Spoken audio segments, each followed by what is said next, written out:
McCabe, I've always had really messed up teeth growing up, like atrociously bad. Due to that and a few other things, I got my wisdom teeth out really late in life. Most people who undergo the process get them out sometime in high school or at the very latest early into their college years.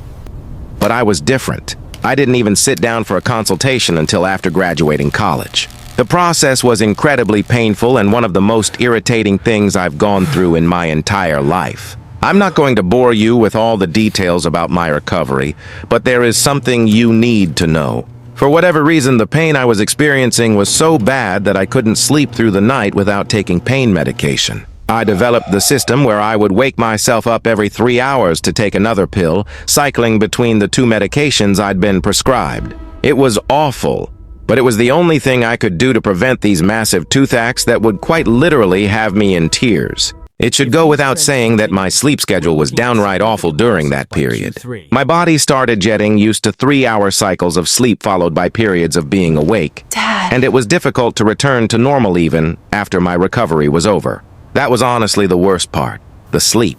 It was not normal. I'm telling you, I didn't even feel human after a while. It was like I had become something else, constantly waking up and going back to sleep.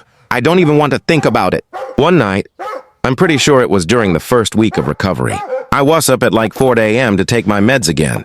For whatever reason, I couldn't fall back asleep afterwards. I don't know if it was because of my condition or because the AC had stopped working, but it was really hot in my room. Way hotter than usual. I remember tossing and turning for like 10 minutes before deciding I had to do something about the heat. The only thing I could think of was to open my bedroom window, which I did. That helped a little bit, but I still couldn't sleep. So there I was, lying there miserably in bed, praying with every fiber of my being that I'd just fall asleep. But of course I didn't. At one point, I started picking up on the strange noise coming from outside my window. I never slept with my window open, so at first I figured it was just some normal outside sound that I wasn't used to hearing. But the more I listened, the more I got the feeling that it wasn't a normal sound. It sounded almost like scratching, as if some kind of animal were dragging its claws on something.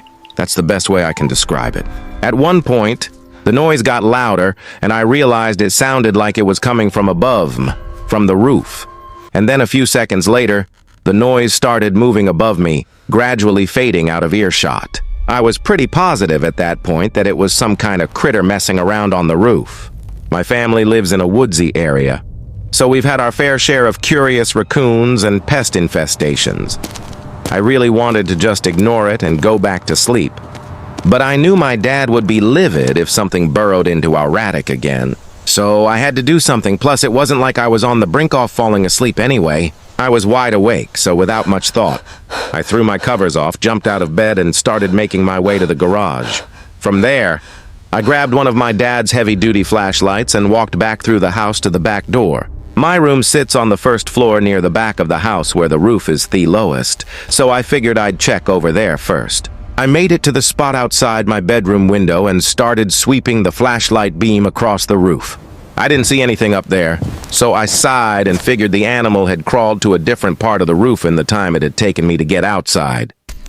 I started walking around the house, trying my best to illuminate as much of the roof as possible. All I really needed to do was scare the animal away, which would be pretty easy if I could just find the damn thing. I was scanning near the front of the house, where their roof is nearly twice as high, when I spotted something shift in the corner of my flashlight beam. With one quick flick of my wrist, I shot the flashlight toward the spot I had seen movement and nearly passed out. There, standing on the roof, was a person. Not an animal, not a pack of animals, but a fully grown human being. There was a naked human being standing on my roof, frozen in the beam of my flashlight. I screamed. I couldn't help it, and as soon as I did, the person on the roof started moving, almost like they were allergic to the light of my flashlight. I tried to trace their movements with the light, but they were absurdly fast. Until that moment, I didn't know it was possible to move so fast barefoot, let alone on the loose shingles of an uneven roof. They started making their way back to where my room was, and I sprinted around the house to intercept them. I don't even know what I was thinking. I should have just ran back inside, but there was some deep instinct in me that prevented me from backing off. I yelled for my dad as a Ron, hoping he'd be able to get outside in time to help me ward off or restrain the psycho on our roof. I made it to the back of the house just in time to see the person preparing to jump off the roof. My first thought was that there was no way. There was absolutely no way a person could jump off that roof without suffering serious injuries, even from that lower point. Surely they'd have to find another way down. But without hesitation, the person jumped, slamming into the concrete with a deafening thump. The shock of what I was seeing had me frozen in place at that point. I couldn't even process what was going on because of how insane it was that someone had actually just jumped off our roof. I don't know how he didn't shatter every bone in his legs. My dazed shock only lasted a split second, but that was enough. The person immediately got up off the paver stones and charged toward me, tackling me to the ground. He started clawing at my eyes almost like he was trying to rip my face off. He screamed and kicked, but I couldn't get him off me. He was grunting and spitting, and there was no logical explanation for how someone like that could be so strong. I started feeling blood pouring down my face, and in that moment I thought I was going to die. But then, over the sound of my own screaming, I heard the back door burst open. Seconds later, my dad was pulling the person off of me, cursing and yelling like it was life or death. I got up off the ground just in time to see that psycho breaking free of my dad's grasp, completely covered in my blood. Instead of continuing to attack me or my dad, he ran to the edge of our yard, scaled our backyard fence, and disappeared into the darkness. My dad and I stood there in shock while the sounds of his footsteps crashing through the forest faded into the distance. I'll fast forward through the rest. I had to go to the hospital that night. My dad almost crashed just trying to get Mether. I had lost a ton of blood and the doctors had to give me all sorts of shots to prevent me from getting any infections or diseases that guy might have had. Hi everyone. It was a nightmare. So the one saving grace was that my mouth was basically untouched, so my teeth didn't need to be re-examined.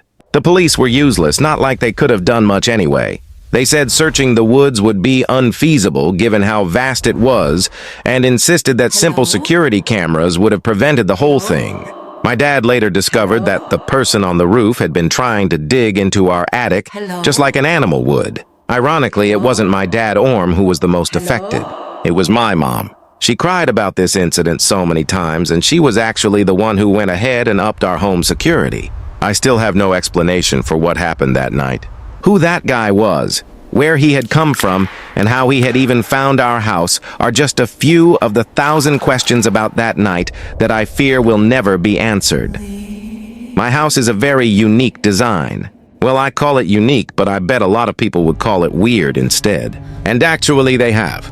The vast majority of friends I've hosted have all said so, even a handful of girls I've snuck in while my parents were away. As much as I'd love to make things easy for myself and just attach a bunch of photos of the house, I don't think my parents would appreciate that too much. So instead, I'll just tell you the important details. As it pertains to the story, there's really only one you need to know. You know how most houses have a porch, or a walkway leading up to the front door, and there's usually some sort of covering above the door, maybe called a door canopy? Well, my house basically has a covered hallway that you have to walk through before entering the actual interior. Imagine your own front door, part of the house on either side, and then push the front door entrance back into the house, so to speak.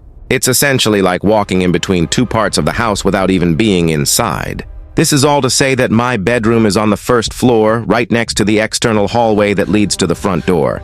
If I stand up and look out the window next to my bed, I can actually see anyone standing at the front door, but they'd have their back to me. Hopefully that description makes sense. I developed a habit at a really young age of peeping out that window whenever a delivery person or a guest would ring the doorbell. It was like having a little hidden camera that I could use to check who was there before stepping in full view of the door. What I'm about to tell you happened just a few months ago at the very beginning of the summer. My parents were out of town for the week, so I decided to take advantage of the situation and let my girlfriend Anna sleep over for a few days. Normally, my strict and traditional parents would be very opposed to anything like that, but what they didn't know wouldn't hurt them.